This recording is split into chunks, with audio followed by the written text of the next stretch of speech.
Hello friends, welcome back to my channel. आज हम पढ़ने वाले हैं अर्थ के आधार पर वाक्य भेद, जो अधिकांश सी टेट में पूछे जाते हैं। उनकी ट्रिक्स एंड टिप्स, जिससे आप उसे सही से पहचान लें कि कौन से वाक्य में कौन सा वो होगा, कौन से सेंटेंस में कौन सा वाक्य होगा। जैसे बच्चे काम पर जा रहे हैं, ऐसे विधानवाचक होगा, निषेधवाचक होगा।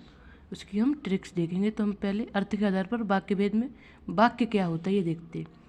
शब्दों का सार्थक तथा व्यवस्थित समूह वाक्य कहलाता है। जो शब्द होते हैं उन्हें अगर हम सार्थक या व्यवस्थित करके लिख दें, उनका जो समूह होता है उसे हम वाक्य कहते हैं। वाक्य इंग्लिश में से हम सेंटेंस कहते हैं। शब्द को हम व्यवस्थित करके लिख दें तो हम उसे वाक्य कहते हैं। वाक्य के भाग या अंग। वाक्य के दो भाग होते हैं, उद्देश्य, विधेय। उद्देश्य क्या होता है? वाक्य में जिस व्यक्ति, वस्तु या प्राणी का मुख्य रूप से वर्णन किया जाता है, उद्देश्य कहलाता है। वाक्य में जिस व्यक्ति, वस्तु या प्राणी का मुख्य रूप से वर्णन किया जाता है, उद्देश्य कहलाता है। उद्देश्य भी होता है इसमें कोई व्यक्ति, वस्तु है, उसके वर्णन किया जाए मुख्य रूप से, मतलब वही सब्जेक्ट, उसे हम उद्देश्य कहते हैं। जिसकी बात होती है उसे हम उद्देश्य कहते हैं। वाक्य में जिसकी चर्चा होती है उसे हम उद्देश्य कहते हैं। जैसे बच्चे खेल रहे हैं, तो इसमें जो बच्चे होगा हमारा उद्देश्य होगा, क्योंकि कौन खेल रहे हैं? बच्चे। हम कौन लगाकर पहचान सकते हैं उद्देश्य क्या होगा। सेंटेंस में आप कौन लगाइए, कौन खेल रहे हैं, तो बच्चे खेल रहे हैं, तो ये हमारा उद्देश्य हो जाएगा। विधेय। वाक्य में उद्देश्य के विषय में जो वर्णन किया जाता है वह विधेय कहलाता है। अर्थात वाक्य में अगर हम उद्देश्य के विषय में जो भी बात की जाती है उसे हम विधेय कहते हैं। जैसे बच्चे खेल रहे हैं, बच्चे खेल रहे हैं, तो बच्चे खेल रहे हैं, इसमें बच्चे क्या कर रहे हैं? खेल रहे हैं, तो उनका क्या वर्णन किया जा रहा है? खेल रहे हैं, तो ये विधेय हो रहा है। उद्देश्य के विषय में जो वर्णन किया जाए, उद्देश्य हमारा बच्चे, उनके विषय में वर्णन किया जा रहा है, खेल रहे हैं, तो ये हमारा विधेय हो गया। अब हम देखते हैं वाक्य के भेद। वाक्य हमारे 8 प्रकार के होते हैं।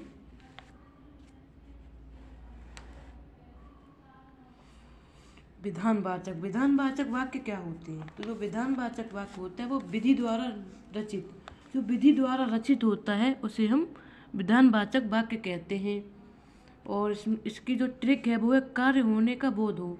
जिन वाक्यों में किसी कार्य को करने या होने का बोध हो तो उसे हम विधानवाचक वाक्य कहते हैं।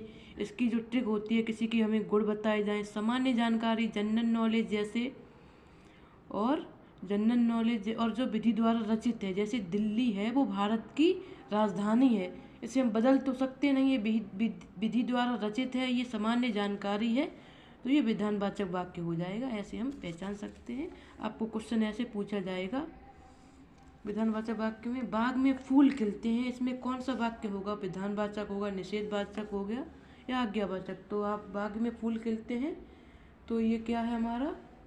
इसमें बाग में फूल खिलते हैं, तो ये बिल्कुल सिंपल सेंटेंस है, तो विधानवाचक हो जाएगा। फूल किस में खिलते हैं? बाग में खिलते हैं। इसमें कार्य का होने का बोध हो रहा है कि बाग में फूल खिलते हैं, इसलिए विधानवाचक हो जाएगा। कार्य के होने का बोध हो। निषेधवाचक वाक्य, इसकी जो जिन वाक्यों में किसी बात का कार्य के ना होने का बोध हो, मतलब कार्य ना हो, जिस वाक्य में इसमें ना लगा हो, इसकी जो ट्रिक होती है, वाक्य में अगर आपको नहीं दिख जाए कहीं, या मना करना, किसी चीज़ को मना करना दिख जाए कहीं पर, तो आप वहाँ पे आंख बंद कर निषेधवाचक पर टिक लगा देना, जहाँ पर आपको नहीं या मना करना दिख जाए। तुम बाहर मत जाओ, तुम यह काम नहीं कर सकते, तो इसमें नहीं आ गया, तो ये निषेधवाचक वाक्य हो जाएगा। आज्ञावाचक वाक्य, ये हमारा थर्ड है। जिन वाक्यों में आज्ञा, आदेश, प्रार्थना, निर्देश, अनुमान प्रकट होता है वे आज्ञावाचक वाक्य कहलाते हैं। इसमें आदेश दिया जाता है, मेरे लिए 1 गिलास पानी लाओ, तो इसमें हम आदेश दे रहे हैं, तो ये आज्ञावाचक वाक्य। प्रार्थना की जाए, मुझे एक किताब दे दो, तो मतलब मैं एक किताब मांग रहा हूँ, मैं एक आदेश दे रहा हूँ, मुझे एक किताब दो, तो ये हमारा आज्ञावाचक वाक्य हो जाएगा। इसकी ट्रिक ये है, आदेश दिया जाए, कोई भाव प्रकट हो, इच्छावाचक वाक्य, वाक्य में इच्छा जताई जाए, आशीर्वाद हो, ब्लेसिंग मतलब आशीर्वाद, विश इच्छा जताई जाए, उसमें हम इच्छावाचक वाक्य का प्रयोग करते हैं। इच्छावाचक वाक्य होता क्या है तो हम ये देखते हैं।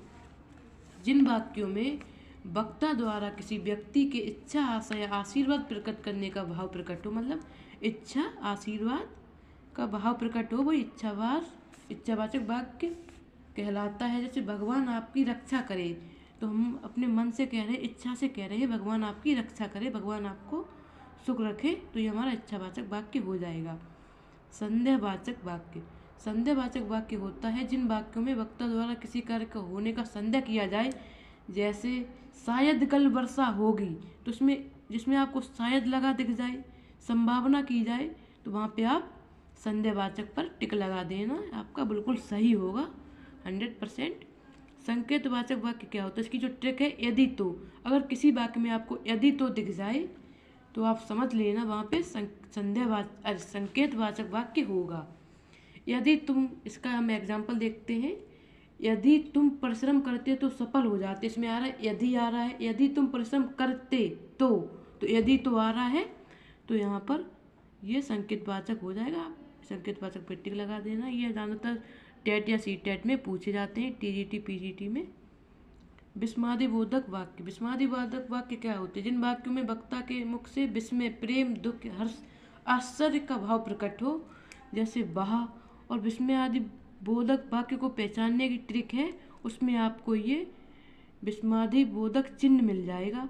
तो जिस वाक्य में भी ये चिन्ह मिल जाए उसे आप विस्मयादिबोधक बोक टिक लगा देना। एक हमारा प्रश्नवाचक वाक्य क्या होता है, जिसमें प्रश्न पूछा जाए और क्वेश्चन मार्क्स का चिन्ह आ जाए, तो वहाँ पे आप प्रश्नवाचक का टिक लगा देना। Thank you friends, please like, subscribe and share my channels.